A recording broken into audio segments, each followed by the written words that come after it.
is Edgar Acosta. This is Joel Acosta, Cynthia Acosta, and Jesus Acosta. On November 5th, 2021, more than 50,000, mostly young people, attended what was supposed to be a two-day concert event known as Astroworld, put on by Travis Scott and the other defendants in this case. During the first night of the concert, 8 of the concert goers died, and scores of others suffered significant injuries. One of those killed was 21-year-old Axel Acosta. Axel died as a result of the phenomenon known as crowd rush. Crowd rush occurs when you have an extremely large and high-density crowd moving in one direction in a confined space. People involved in a crowd rush get carried by a river of people uncontrollably. Importantly, people that have been involved in crowd rush typically do not die from being trampled. They die from what is known as compressive asphyxiation, from the sheer force of all the weight of the bodies being stacked on top of them. This is exactly what happened to Axel. The immense force of the unruly and out-of-control crowd, created by the defendant's gross negligence, created such significant pressure onto his body that he could not breathe. The air was literally slowly squeezed out of him, sending his heart into cardiac arrest. When he collapsed, concert goers trying to escape their own suffocation caused by the crowd rush trampled over his body like a piece of trash. When emergency caregivers finally removed Axel from the thick of human mass, he lay lifeless on the wet, littered grass at the edge of the chaos. They worked very hard to restart his heart, but they failed. Axel died on the muddy ground of a concert that he attended for fun. Axel Acosta loved rap music, and he loved the lineup that was going to be playing at Astroworld. But that love and that feeling was not mutual. Certainly neither Travis Scott nor his handlers, entourage, managers, agents, hangers-on, promoters, organizers, or sponsors cared enough about Axel to make even a minimal effort to keep him and the others at the concert safe. This concert was intended for young people. We've seen that many of the people who attended were minors. I was thinking last night, my son went to Astroworld the first year it was held. Why wasn't my son crushed and killed? Perhaps the only reason was he decided not to go. I want everyone watching to know that this could have been your kid. This could have been your kid.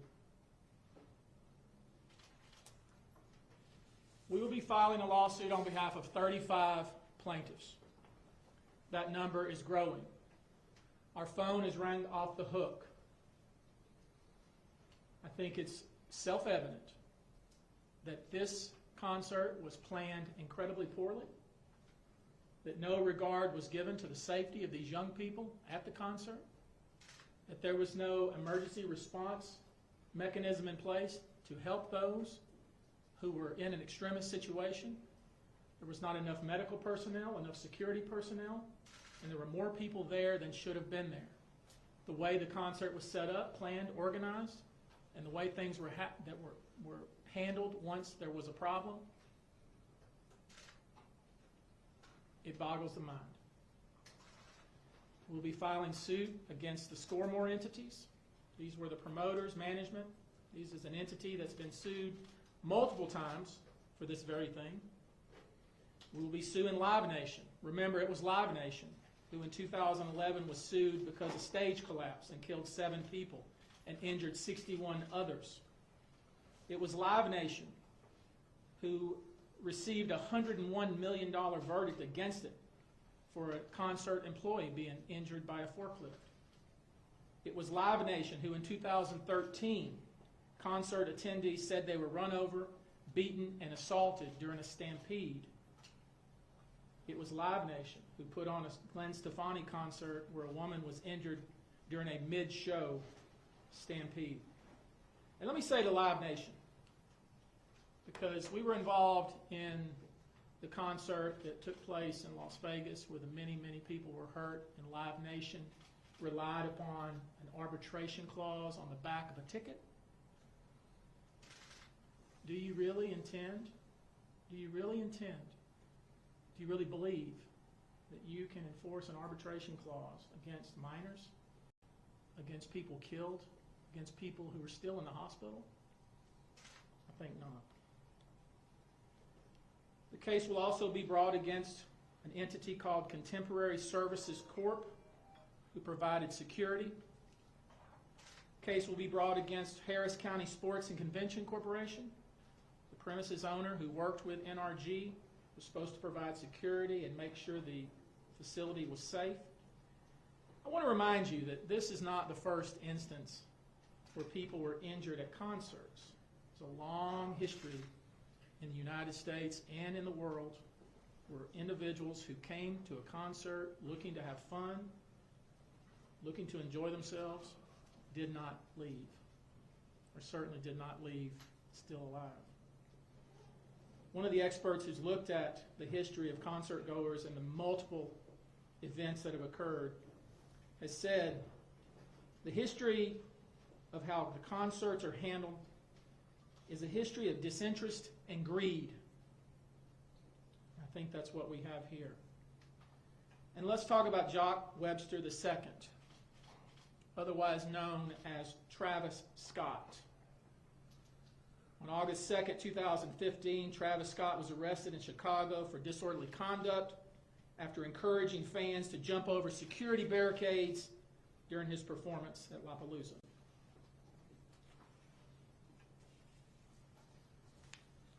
In 2017, Travis Scott was charged with inciting a riot, disorderly conduct, because he encouraged a crowd to bypass security and to bypass on-duty police officers.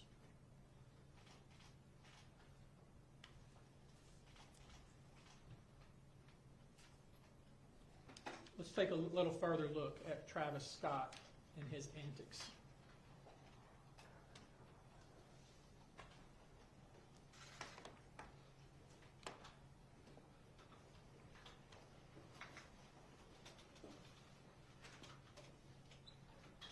You got sound?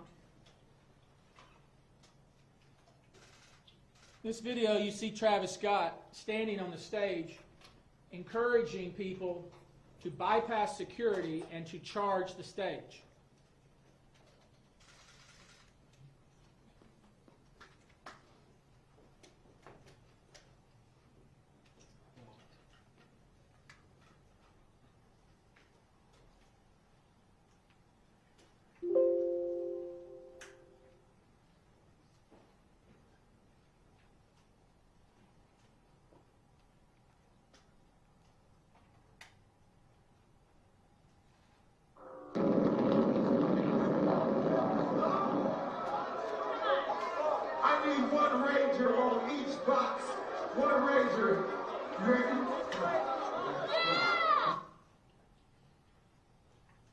Travis Scott specifically yelled into the crowd, asking them to bypass security, bypass the police personnel, and rush the stage.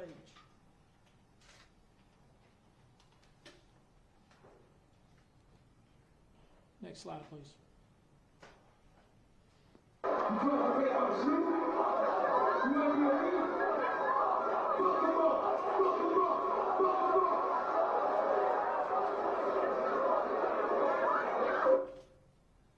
That video you saw Travis Scott, who was crowd surfing.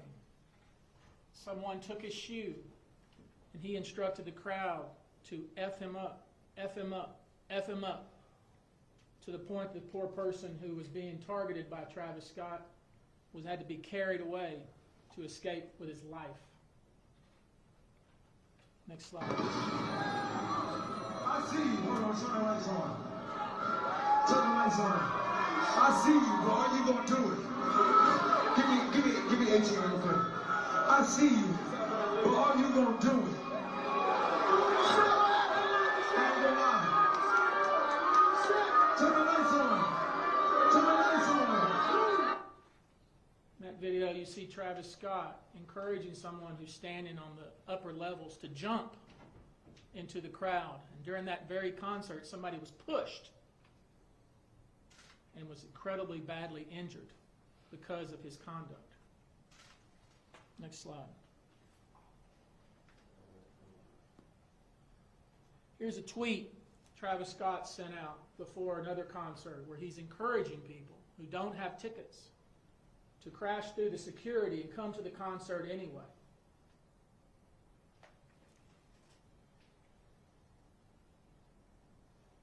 Next slide.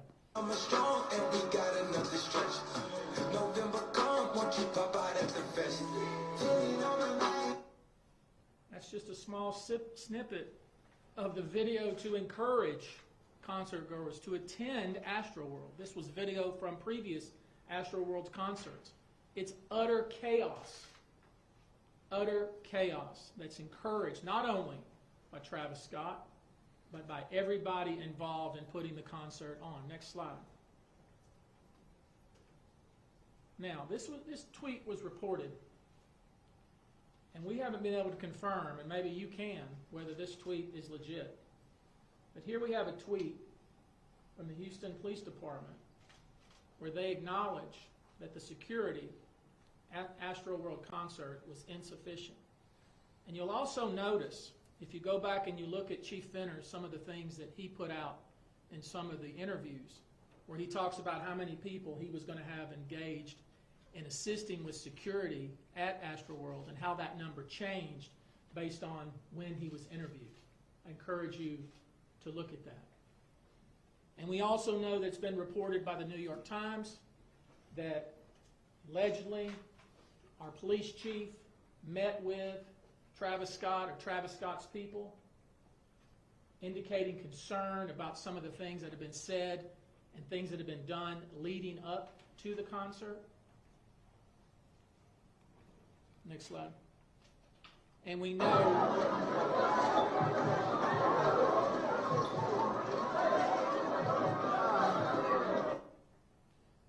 that when the gates were opened in the early afternoon of November 5th, that was the scene. Next slide.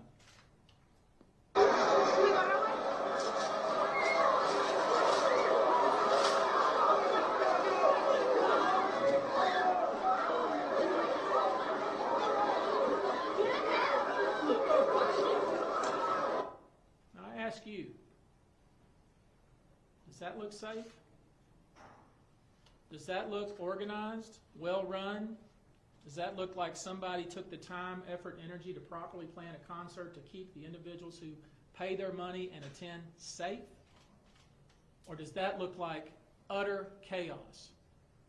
And if it was like that in the early afternoon, imagine what it must have been like at 9 or 10 o'clock at night.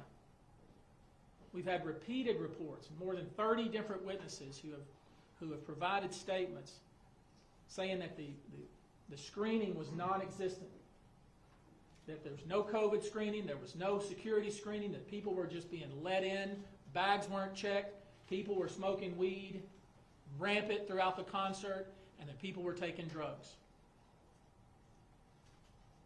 There was no management of that event whatsoever. It was pure and utter chaos. And had they told the people attending that that was going to be what it was like, most of them would not have attended. All over the internet we see, on TikTok, Instagram, Facebook, and other social media sites, the utter chaos that existed on that night. We see Travis Scott continuing to perform while EMTs and other first responders are trying to save people's lives. We know specifically with regard to Axel Acosta, We know that the individuals trying to save his life did not have what they needed to save that young man's life. There weren't enough people to help him. They did not have the right equipment. And he did not need to die.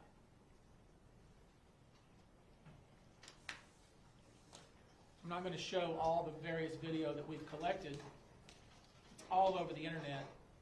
But no one who sees that video would have wanted to be at that concert had they known that was what it was going to be like. And that brings me to Axel Acosta. He had just turned 21. He was incredibly good at computers. He had just transferred to a new university. He was going to school with his brother Joel. He comes from an extremely close family. His grandmother and grandfather are devastated, just as is his uncle and aunt, brother and father. This was needless. It was unnecessary and could have easily been prevented. We expect to file a lawsuit either today or tomorrow or the next couple of days. We want to make sure we get it right. We want to make sure that everybody is included that needs to be included. In this lawsuit, we intend to change the way concerts are put on, organized, promoted, and managed in the United States and in the world. So our goal is to make sure that this good, decent, solid young man did not die for nothing. I'm going to give you a couple of questions with Edgar. I told him that, as you can imagine, this is crushing for him. He has an appointment this afternoon with the funeral home to make arrangements so his son can go back home. Señora Acosta, Pedro Rojas de Univisión, ¿nos puede hablar en español y contarnos cómo se siente, cómo está impactado usted por lo que le ha pasado? Pues me siento devastado por la pérdida de mi hijo, pero como dice el abogado, esperemos que su vida cambie las cosas de cómo se hacen esos eventos, porque él vino a tener un rato agradable, tenía todas sus cosas preparadas para su regreso, muy responsable en la escuela.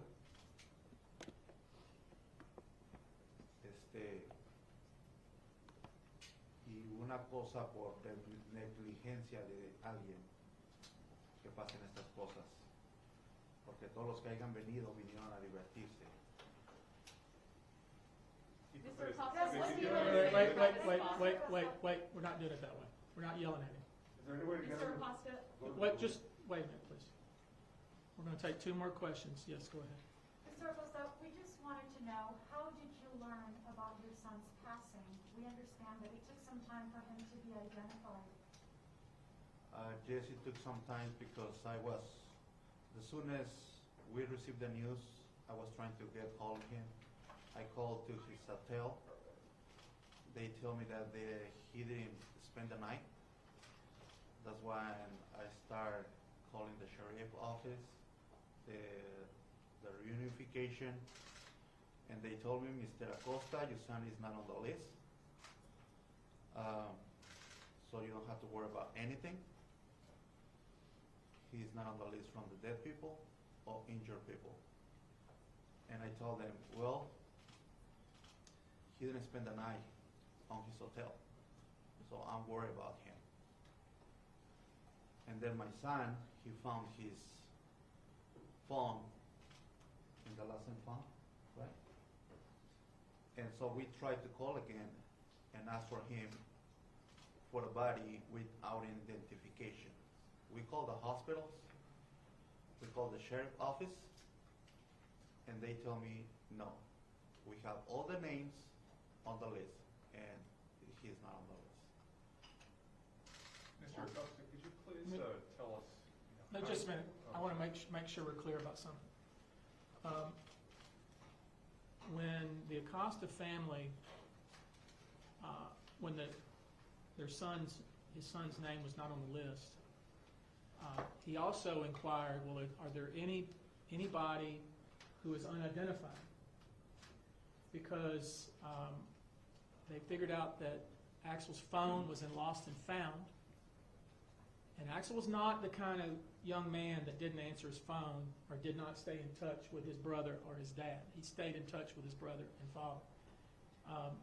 So they knew something was up when they found out that he did not spend the night in the hotel. That is absolutely not like Axel. That's not like Axel. He does not drink. He does not do drugs. He does not stay out all hours of the night. So when they inquired, well, are there any,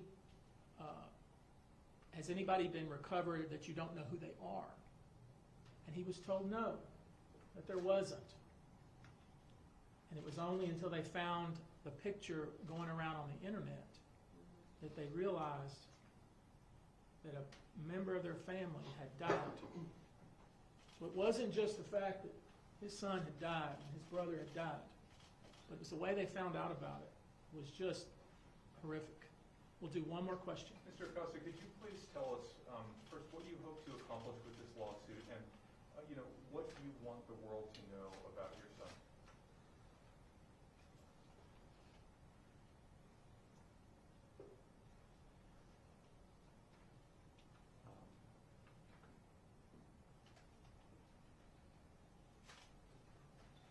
I think the lawyer already said that we're trying to make things change in this type of events.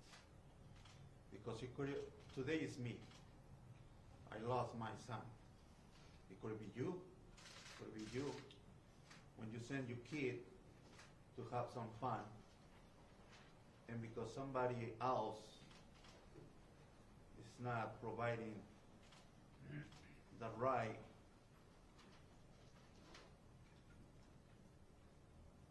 I don't know how I can explain it, but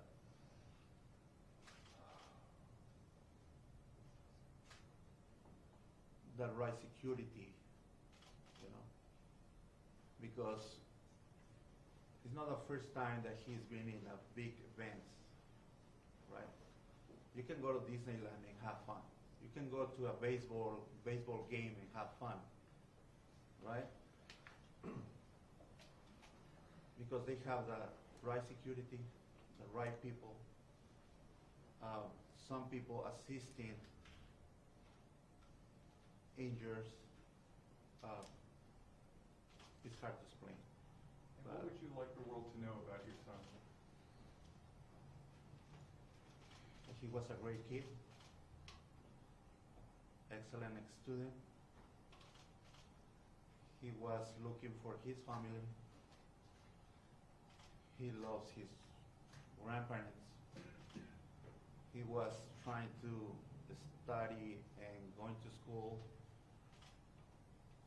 to be, he was trying to be an engineer or computer programmer because he want to provide for his family. He really cares about, he was the first grandkid.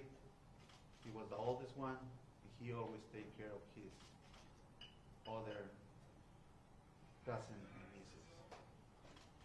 Thank you, ¿Nos guys. puede dar la misma respuesta en español, señor? ¿Cómo quiere que recuerden a su hijo, su Rogelio Monatable de Just say a Telemundo? little bit about in Spanish. Pues quiero que lo recuerden como un muy buen estudiante.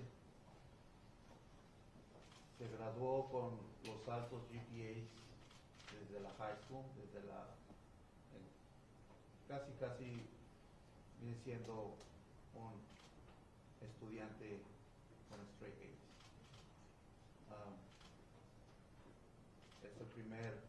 Fue el primer nieto, amaba a sus abuelos, veía por sus primos al ser el mayor, y un excelente hijo. What we're asking for those that watch this interview is if you have information, if you were at the concert and you have key information, or information at least that you believe is key, contact our office. We want to talk to you.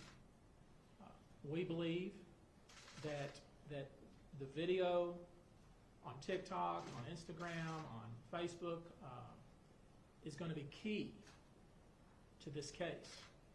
And we ask that if you have such video, that you provide it to us. If you have information, provide it to us.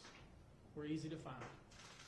And you should also know that I think as we speak here, there is a hearing going on in court for a temporary restraining order to restrain the various entities that are being sued, to preserve all the evidence, and to make sure that Travis Scott preserve all of the texts and so forth on his telephone or telephones, and hopefully we will get that relief that we are seeking. And with that, that is all we're going to do today. Thank you. Can you give us the info on the TRL hearing? Is that happening now? It's happening right now. In which court? I think the ancillary judge is Judge Sandhill.